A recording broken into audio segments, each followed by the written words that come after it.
Tumepokea mapendekezo yote yaliyowasilishwa na tutakayoyasoma kwenye makabrasha yale, na tutaanza kuyafanyia kazi mara moja. Katika hatua hii, nitoe wito kwa Watanzania wenzangu, tuungane kwa pamoja kulirejesha taifa letu kwenye misingi yake. Na katika kuakisi mapendekezo ya taarifa ya tume, serikali itachukua hatua za haraka zifuatazo.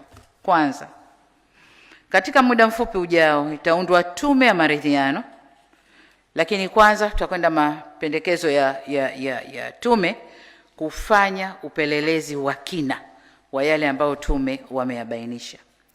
Lakini katika muda mfupi ujao tutaunda tume ya maridhiano ikijumuisha wadau wote muhimu itakayosimamia na kuongoza majadiliano na maridhiano ili kuziba mianya na migawanyiko iliyopo na kurejesha umoja na mshikamano wa kitaifa.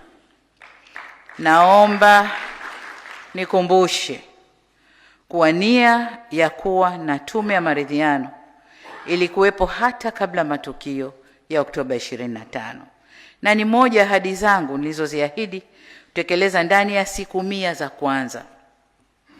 Hata hivyo, au kwa bahati mbaya, ghasia zilizotokea Oktoba 25 zimechelewesha utekelezaji wa ahadi hiyo, kwa kuwa hata hadidu za rejea za tume ile ambazo nilitayarisha sasa zitapaswa kubadilika kuendana na mazingira yaliyopo sasa.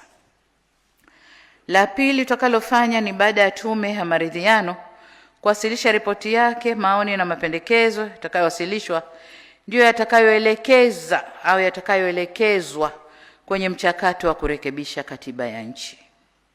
Tatu, kwa kuwa ripoti imebainisha kuwepo kwa viashiria vya jinai kuhusu matokeo yale, tutaunda kama nilivyosema chombo maalum cha upelelezi kwa maana criminal investigation kwa ajili ya kufanya kazi iliyopendekezwa na tume.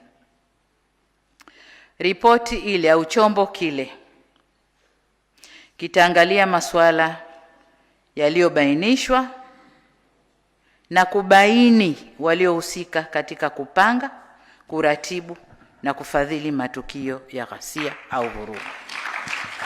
Lakini vile vile watajielekeza kubaini wahusika wa matukio ya uhalifu, kwa sababu kuna vurugu, kuna na uhalifu.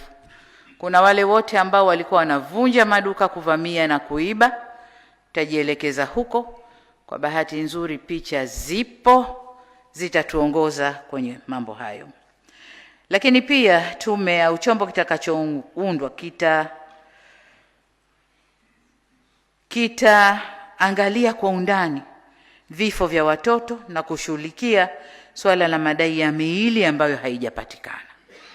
Tume hii itajielekeza huko pia. Tume itajielekeza pia kwenye masuala ya wanaodaiwa kutekwa na ambao taarifa zao hazijapatikana. Vile vile walioathirika nje ya eneo la vurugu.